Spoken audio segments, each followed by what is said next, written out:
This is tape 2, July the 13th, 1995, with the survivor, William Slomovic. Mr. Slomovic, let me ask you, in March of 1944, when the Germans came into Hungary, what were your memories about that time?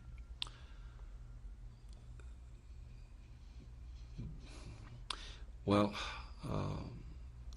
first of all, the look on my parents, the look on my father especially, was devastating, because he knew the implication, what that meant. He had been in Budapest, and I'm sure, again, as I said, he must... The hope was that the war was developing so favorably to the Allies that we will be able to escape. There are communities that escaped, like the Bulgarian Jewish community and others. And this meant that that wasn't to be. That the Germans, and of course the Hungarians, as I said, eagerly embraced the German program of annihilation, and they have a lot to answer for. And strangely enough, nothing was made no effort was made to go to hiding, which we could have. And it was just almost like God's will be done, and God's will was done. Then there were all Nostrim's prayers and consulting with the rabbis and fasting and this and that. It was one of tremendous pain and fear, terror, basically terror. And of course, soon we saw that they took us to the ghetto. They took us out of our homes and designated a portion of the little town where the Jews were crammed into the quarters, and they also brought in the Jews from the neighboring smaller communities. And they knew that they had to act fast, because the Russians were on the other side of the Carpathians. And so that our ghetto experience lasted no more than about 4 weeks to 6 weeks. And in the meantime, as I mentioned earlier, they took my father and all the other Jews that they felt had some property, and took him to Sziget, where they tortured them to make them reveal the hidden treasures, which my father didn't have any hidden treasures. The first thing they did was they froze the bank account so that you couldn't get any money out of the bank. It's very difficult for somebody who didn't live through it to know because you cannot get the feeling. You can read it, you can hear about it, but difficult to feel, to share in the feeling. So that's enough. And then in late April, I believe, or early May, they organized transports and took us to Auschwitz. And now, who were you with at this time, while you were in the ghetto? I was with my mother, with everybody from Budapest came home. I remember my uncle Martin, who lives here now. He's the last of the 10 sons who survived. And my father, everybody practically came home, except, of course, my brother Eliezer, who had been taken to work in the worker battalion, so he was not home. And I was with my mother, with the 6 other siblings, with assorted cousins. And my father, just before the transport, I do not really recall whether he went from Sziget or he came and went with Solotfina, but I do know that we arrived in Auschwitz together, on the same wagon, on the same... I don't remember exactly how but I know we were together in Auschwitz. When we arrived in Auschwitz, my father was there. Do you remember the train ride to Auschwitz? Of course I remember it. What was that like for you? Well, it was children crying, mothers. It's even today, I cannot describe it without insufferable pain, fear, and of course hope, which it was dreadful. It's hard to say it. It takes a poet like Elie Wiesel and others who have greater poetic ability than I do to describe it. It was well, being led to the slaughter. So that was, and yet still hoping that somehow we'll survive. There's always hope. And cramped. I think that I don't recall if it was 2 or 3 nights, or 3 days or 4 days that we traveled, because it's not very far from where we left to Auschwitz. And I don't know that I want to describe what happened when we arrived there, because I think it's probably going to be too painful for me. Could you try? Well, when you arrived, the first thing you got off the train was the smell of burned human flesh. That was the first thing that hit you. And mothers trying to hold on to their children, and fathers trying to hold on to their wives, to their children, screaming, crying, and this SS officer standing and directing one to the right, one to the left, and I'm told that it was Mengele. I don't know. I didn't know it was Mengele. Whoever it was in the evening, and you could see the fires burning. Whether it was fires from the crematorium or they were burning clothes, but it was this awful smell of human flesh. And the mother going with the children on one side, and and us going on the other, and then marching us off into a place where they gave us tattoos. And did you receive a tattoo? Yeah, and it was very interesting that you can tell you the hope. There was a line of Polish boys who were tattooing people, and they were joking. They were joking with each other, and they were. This sort of totally confused me how you could indulge in such levity in a place like that, at a time like that. But I remember going to look for the guy with the nicest handwriting. And indeed, I think my number, if you look at my number and you look at my brother's number, you can see that I went from one guy to the other, and I stood in line for the guy who had the nicest handwriting. And what is your insane. Number? It's A5904. Can you show it to us? Can you Yeah. just hold your arm out like that so the camera can get it?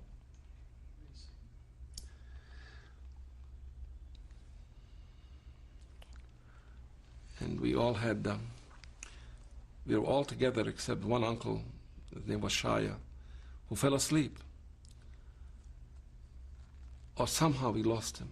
And we went to look for him, we couldn't find him. And we just knew that he wasn't going to make it on his own.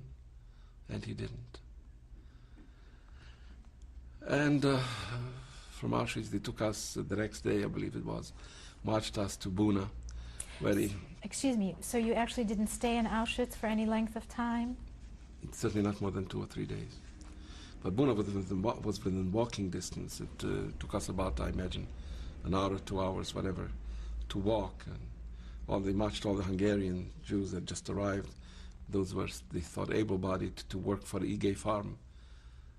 And that this corporation still exists today is the worst indictment of the American government, of McCloy and Truman, that these people all should have been hanged because they used slave labor and they knew what it was, and still today one of the largest corporations in the world. So it shows you, gives you a measure of a human tolerance for cruelty and suffering, and the infliction of suffering. Describe to us what happened when you arrived to Buna. When we arrived in Buna, they were not ready to receive us, so we lived in tents for a while. And of course, in order to make sure that you know where you were, they deliberately went out to be cruel, to beat you. And the beating was done not only by SS people, by inmates, Polish Jews, and who had survived. And also they had criminals there, people who had were sentenced for murder. I mean, they had, and every category of crime, the crime of being a Jew had a certain color. I believe it was yellow. I'm sure it was yellow. And then if you were gay, you had a different color. I think it was lavender. That means because the Nazis locked up the gay people. And if you were a murderer, I think you had red. And these ruled over us. And I remember, especially the first day, they were very, very cruel. And I the food was such that we couldn't eat it, and the Polish Jews who had the long grabbed it gladly, and they told us, you will eat it and you will be glad of it. Sure enough, within a few days we were so hungry that we would eat everything, anything. So they put us in these tents, and they gave us a bed and they gave us a blanket, and then they assigned us to go out. The camp was, of course, surrounded by electrified wires with watchtowers with guards and dogs. And then we marched 5 abreast into they were building there a industrial city, all based on coal, because you have these coal mines in Silesia. In fact, I think that the city that was in the news, Nova Huta, that was the city that we built. The buildings had numbers, no names. The streets, I think, had numbers. And they would go there, and to connect these buildings, they used to lay these tremendous cables. And of course, it was just backbreaking work because they were so heavy, these cables. You had to dig the ground and then put the cables inside. And that was the bottom, was what they called the cable commander, to lay cables. That was the most killing of all jobs they had. And every newcomer had to go, well, we went through it. And this is people with a poor diet and this heavy work. Of course, people didn't last very long. And I remember, and I don't know how it came about, but then I was moved went to work where we were building huts, for storage huts. I don't know if my brother Jack was in that commando. It's called a commando, the cable commando, and whatever. And that was much easier. We had a supervisor who was judging by the color of his little cockard, I call it, he was a murderer because I think it was red, so somebody had been convicted of murder and who was now in Auschwitz. And we built to store cement, and I remember it collapsed, and they were going looking they blamed us, the fact that it collapsed. Of course, it was shoddily constructed. Teenage boys constructing a building, obviously it wasn't something that was designed to last a long time. So I don't remember how we survived, how we got away with it, but anyway, I became sick and I went to the hospital that they had there, and I was there for 3 days, and a man came and chased me out, a Jewish man, and said, you better get out of here. And I didn't know why until I was out, and I said, it was so comfortable that I didn't have to work. And then the man said that the Selekcija was coming, and that man saved my life, because had I stayed there, I'm sure they would have taken. And of course, what they had these these hangings just to instill fear in you. If they caught somebody trying to escape, he was hanged. And I remember there was a 17-year-old boy who was hanged. I don't know, the rumor had it for homosexual activity, I don't know, but I remember he was hanged, and I was working in the place where the poor boy was lying prior to bringing him to Birkenau for cremation. It was just, and again the constant fear, and everything was brutalized. Even the inmates were brutal, and even the English prisoners, they had their own camp, and of course they were well fed. They had these Red Cross packages. Even their attitude towards us became, I imagine, if you're treated like subhuman, then everybody in the system is going to treat you. And I remember many times asking them the time of day. They wouldn't even tell you what time it is. These were British prisoners of war. And we got to hate them because of that attitude. And so one day there was a raid. It was on a Sunday, and they trying to hit the Buna works. They hit the camp, and about 70 English prisoners got killed, and we didn't feel sorry for them.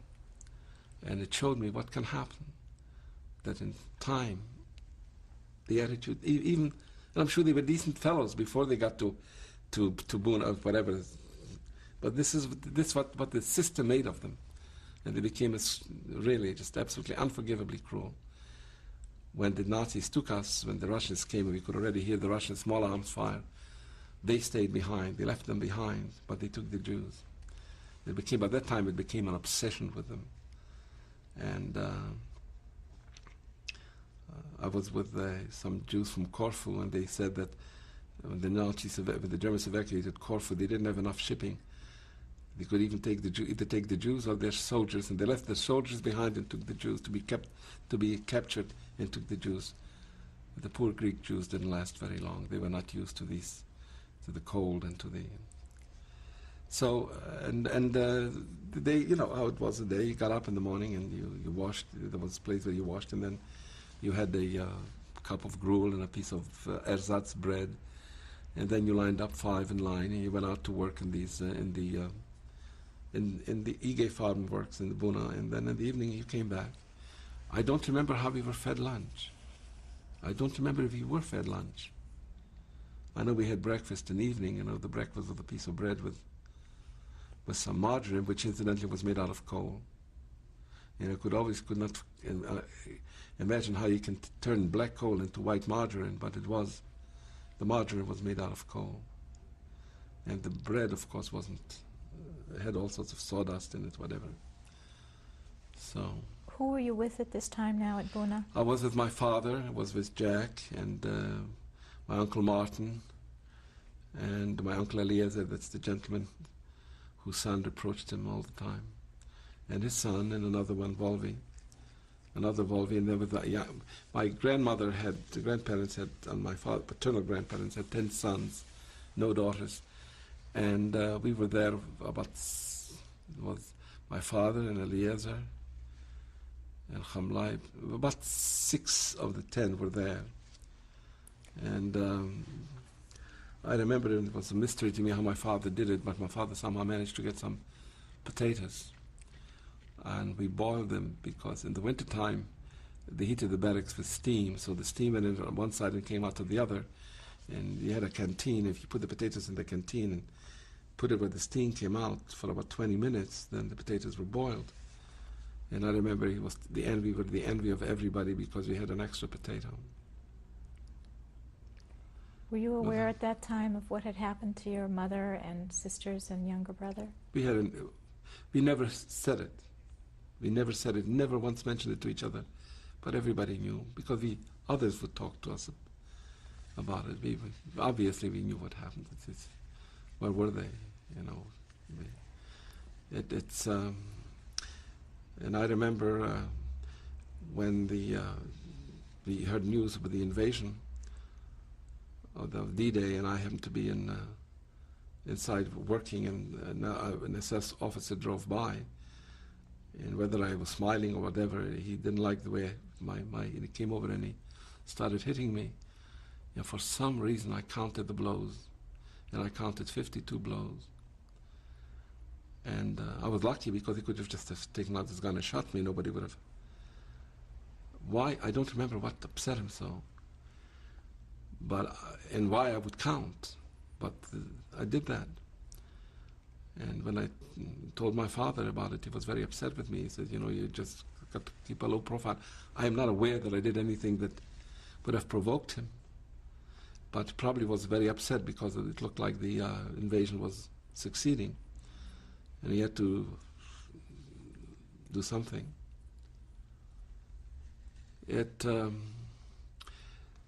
We had each other, and I think that's how we survived. We couldn't have possibly have survived by ourselves. We had each other for comfort, for the instilling of hope. And my father knew that life in Salatfana will never be the way it was, and he always said, don't go back to Salatfana. Don't. Told it to everybody. And then in January of 95, and the Russians started an offensive, they were very close. I'm confident that they took us away January the 12th. And we marched from Buchenwald to Gleiwitz, which was about 80 kilometers, and those who couldn't make it were just shot. And I remember the Russian planes dropping flares, for what reason I don't know, and the guards, who were mostly Ukrainians, they were not Germans, were just absolutely merciless. However, if you couldn't keep up, you were dead. What would they do? Shoot you. You constantly heard shots. And then see if there was somebody ahead. You could, when you march by, you see them lying there in pools of blood. When we arrived in Gleiwitz, they put us in open cars. This is the middle of January. And vaguely, I do remember we had blankets. And I don't know how we were fed all through this, but I do remember we got one meal or maybe 2 meals the whole time. And we drove, they took us to Buchenwald, and sometime one early morning we were driving a train past the outskirts of Prague, and suddenly there was a tremendous cry, and things came flying into the car. It turned out to be bread. The Czechs were shouting encouragement and throwing bread, and I couldn't imagine it was fresh white bread. Problem was people started fighting over it, and I think more people got killed by fighting over the bread than were saved by it. And then we wound up in Buchenwald, and we were in one of those barracks, and we were lying. I'm sure others have told you that you lie so cramped that if you want to turn over, somebody has to give the order. Everybody turn over at the same time, because you couldn't turn over by yourself. You were like one sardine trying to turn over in the can. And then they took us to a place called Holzenminden in West Germany, near Köln, so must have been near the Rhine. Before you come to Holzenminden, excuse me for interrupting you, how long were you actually in Buchenwald? Not very long. We arrived there, I believe it was in late January. And I remember we had the terrible news about the Battle of the Bulge, that we got that even in Auschwitz before we left. And we were very, very depressed, because we thought any minute it's going to hear the Germans are making an offensive. How we got the news, I don't know, but the news penetrated into the camp. So you were in Buchenwald? Very short while, maybe 2 weeks. And then they took us to Holzenminden, and we all went, all of us. How did you get there? By train, an open train. They took us by train. And at Holzenminden we were digging. What they were trying to do, they were trying to go underground with all their factories, you know. So we were digging, literally digging the ground, to making huge pits, so that they could whatever they were going to build there. And we were there for about 2 months, and in early April, they took us back by train. And in Holzminden there was an incident which to this day plays on my mind, 50 years that perhaps it's going to be catharsis by confession. There was one day I was making my bed, and a piece of bloodwurst fell off from the upper bed, and I couldn't resist, and I ate it.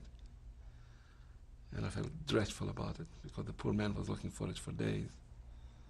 And I haven't forgotten it to this day. I wish I could see that man and apologize. It sort of was a failure of I don't know, it's been preying on my mind for 50 years. Did you know who the man was? I don't know. I did. He was sleeping. He slept on the third bunk. There were 3 bunks, and he slept on the top bunk. I mean, did you know his name? Yeah, and I didn't, and I didn't have the guts to tell him. And the poor man, for days, he was looking for that piece of salami, that piece of bloodwurst.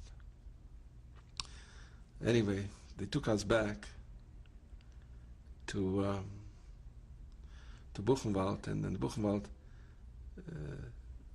they see in Holzminden the English, I understand, were close. So they took us to prevent us falling into the hands of the English. Took us to Buchenwald, where the Americans came close, and they were lining up people and trying to. There were also Russian prisoners, and they wanted to take the Jews. So there was a big fight. You're a Jew. You're not a Jew. I'm not a Jew. People swearing they're not a Jew. It's dreadful, and the Russians pushing people out. It's an ivray, you know. It's what it does to human beings, and strangely enough, there we got together 2 of the 10 sons who were not in Solothvina when we were taken to Auschwitz, but when in Budapest, were taken to the camps from Budapest. The widow of one of them, our dear aunt, really just is here. He died 3 years ago.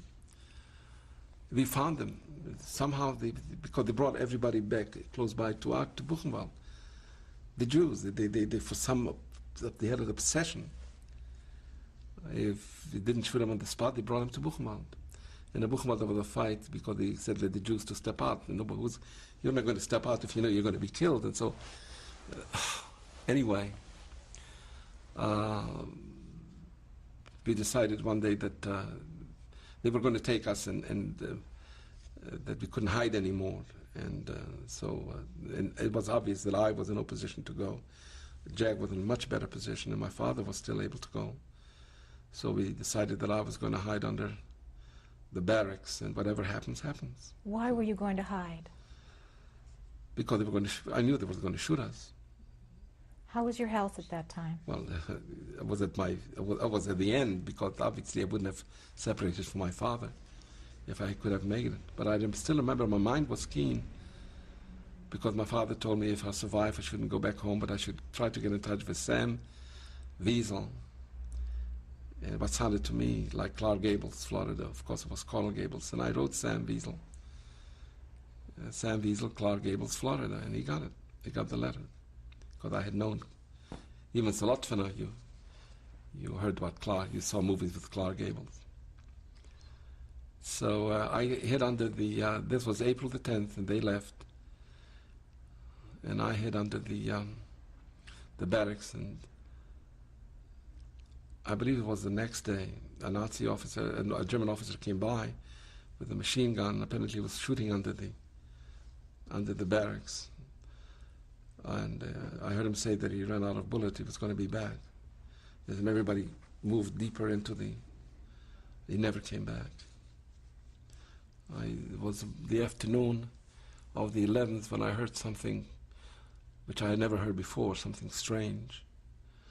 And so after a while, I crawled out from underneath and I looked around, and I saw something had changed. And there was hurrah and this and that, and tremendous, everybody was screaming. And I looked and I literally saw the Germans running on one side, tanks coming on the other, and I was told that those were American tanks. And that was the 11th. And that's all I remember, because I must have collapsed. Because the next thing I remember waking up, I woke up in a hospital, must have been the day after. I do know this, that on the 13th, they took me and a group of sick people to a place to a hospital run by the American military near Weimar. And the reason I remember it's the 13th, because as we were passing the gate out of Buchenwald, I saw two things. First, I saw a tremendous mountain of weapons, guns, and I asked what those were, and the driver told me, or the man who was in charge told me that apparently these weapons which the prisoners had, and they were collecting them to stage a rebellion. Most of them were Czech, not Czech Jews, but Czech Gentiles. A lot of Czechs were in Buchenwald. In fact, the orchestra, they had an orchestra that was all Czechs. And they gave a concert the 11th, but I didn't, from what I understand, that I heard them play, because I don't remember it, but I was told that it was they provided the music. The other thing I saw was a black flag, and I asked, what's the black flag? And they told me that Roosevelt had died.